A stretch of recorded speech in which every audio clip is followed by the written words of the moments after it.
आज का टॉपिक है जिनके साथ आपकी बातचीत नहीं हो पा रही है, क्या चल रहा है उनकी दुनिया में। तो वही जानने की कोशिश करेंगे टैरो से 5 कार्ड लेके और ओरेकल में से 7 कार्ड। तो शुरुआत करते हैं टैरो से।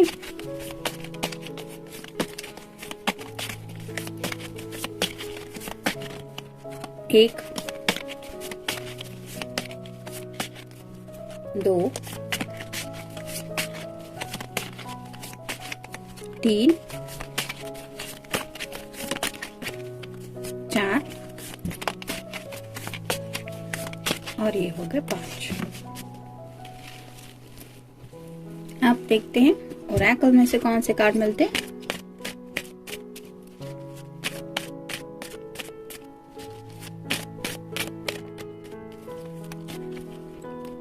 एक, 2, 3, 4, 5, 6 और ये हो गए 7।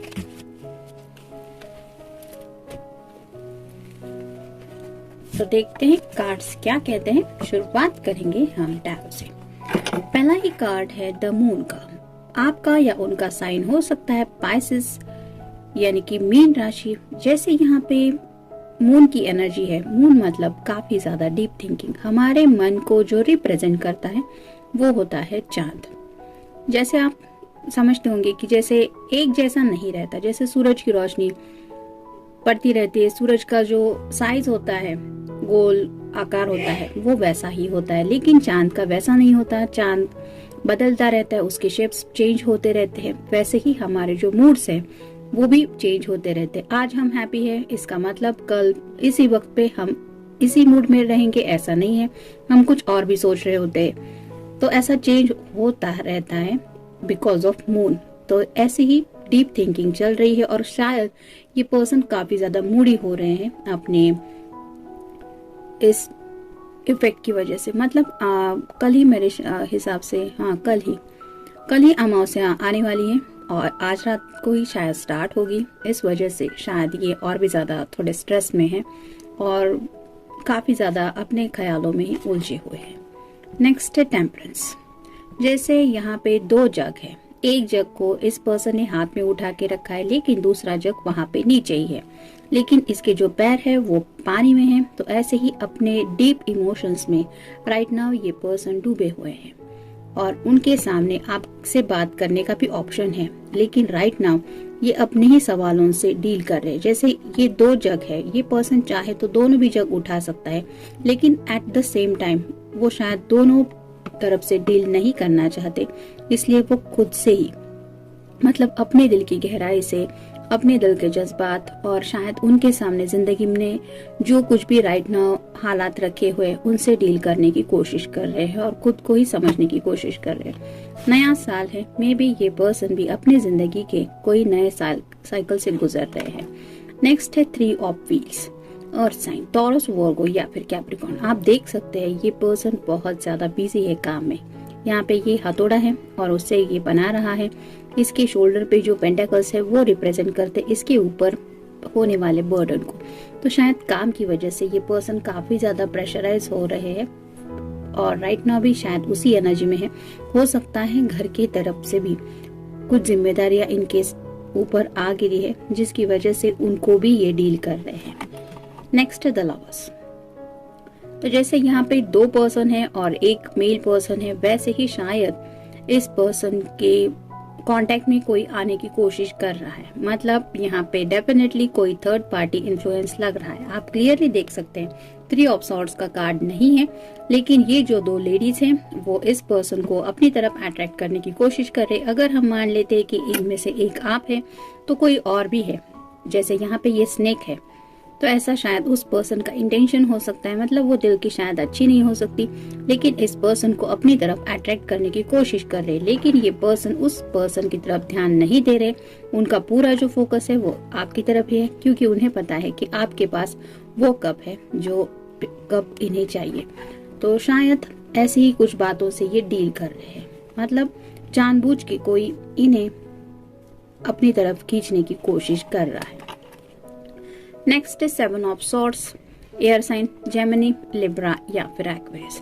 जैसे यहाँ पे ये पर्सन इन लोगों से छुपने की कोशिश कर रहा है क्योंकि इसको ये सॉर्ड्स उनके सामने नहीं रखनी है। तो अगर ये चाहे तो ये सॉर्ड लेके भी इनसे लड़ सकता है, लेकिन इसको ये करना नहीं है। और यहाँ पे राइट नाउ वही हो रहा है। शायद ये पर्सन, आपके जो पर्सन है, वो शायद किसी के साथ डील कर रहे हैं, मतलब उन्हें ये मैटर सुलझाना है।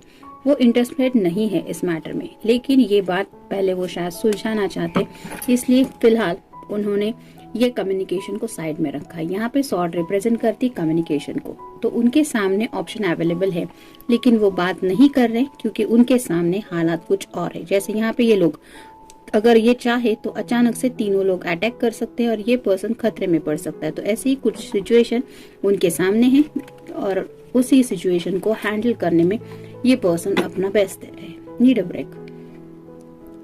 आप दोनों अगर नो कांटेक्ट में है तो ये पर्सन ने ये ब्रेक जानबूझ के लिया है क्योंकि उनके सामने के हालात ही शायद ऐसे हैं कि उन्हें ये कम्युनिकेशन आपसे ब्रेक करना ही था, क्योंकि वो शायद आपको अपनी सिचुएशन का एहसास नहीं होना देना चाहते थे। मतलब कई लोग ऐसे होते हैं कि जो अपनी प्रॉब्लम शेयर करने में इंटरेस्टेड रहते हैं, उन्हें दिल का थोड़ा बोझ हल्का होता है, ऐसा महसूस होता है। लेकिन ऑन द अदर हैंड कुछ लोग ऐसे होते हैं जो अपनी मुश्किलें किसी के भी सामने रखना पसंद नहीं करते।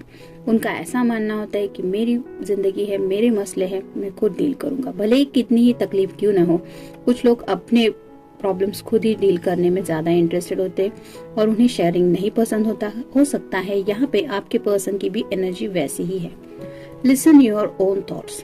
तो जैसे हमने पहले भी देखा, इस कार्ड में भी ये पर्सन खुद का दिल क्या कह रहा है, अपना मन क्या कह रहा है, या फिर उन्हें क्या सही लग रहा है, उसके बारे में सोच के ही कुछ फैसले लेने की कोशिश कर रहे हैं। मतलब उनके सामने के जो हालात है उनके लिए ये सिर्फ अपनी ही सूझबूझ से काम लेना पसंद कर रहे हैं। Turn off the phone for some time. तो इन्होंने फोन शायद थोड़े वक्त के लिए साइड में रख दिया है। अगर जिंदगी में कोई अपने काम में बहुत ज्यादा बिजी हो, या फिर घर की किसी मेंबर की तबीयत खराब न हो, या फिर उनकी रिलेटेड कोई प्रॉब्लम हो, तो ऐसी बातें कई बार हम शेयर नहीं करना चाहते और ऐसे वक्त में हमारा फोन की तरफ ध्यान भी नहीं रहता, क्योंकि आजकल फोन तो कॉमन हो गया है, हर किसी के हाथ में रहता है। मैसेजेस ऐसे ही सोशल नेटवर्किंग साइट पे आते रहते हैं और कई बार ऐसी एनर्जी डिस्ट्रैक्टिंग महसूस होती है। फोन बज ही रहा है, नोटिफिकेशन आ ही रहे हैं। ऐसे वक्त में अगर पर्सन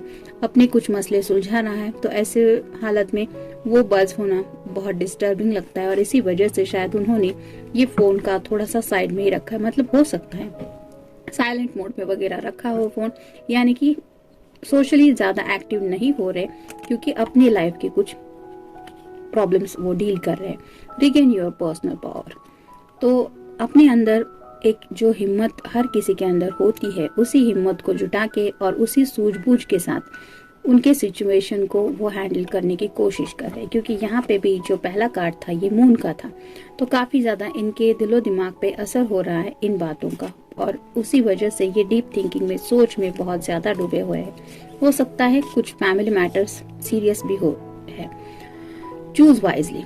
तो इन्हें जो भी फैसला लेना है उनके सामने के हालात को लेके वो बहुत सोच समझ के लेना है। ऐसे शायद कुछ हालात है, मतलब कुछ लाइट हार्टेड मैटर नहीं है, कुछ सीरियस मैटर हो सकता है।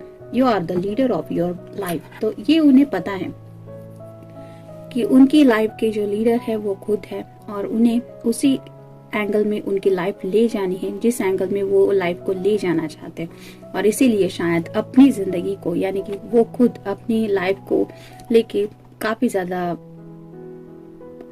सब सिचुएशन हैंडल करने की भी कोशिश कर रहे हैं। और जैसे हो सकता है अपने पेरेंट्स के साथ भी अगर कुछ प्रॉब्लम है तो वो नहीं डिस्कस कर रहे, मतलब सिर्फ और सिर्फ इंडिविजुअल लेवल पे वो कुछ बातें हैंडल कर रहे हैं। Be kind, be wise.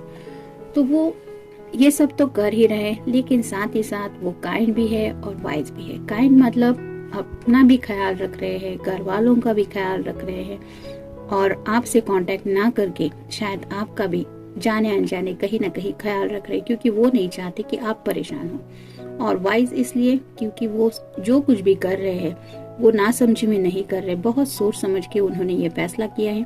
मतलब आपसे भी अगर बातचीत नहीं कर रहे तो उसके पीछे भी कोई वजह है, और वो वजह कोई मामूली नहीं है, वो सोच समझ के लिया हुआ फैसला है।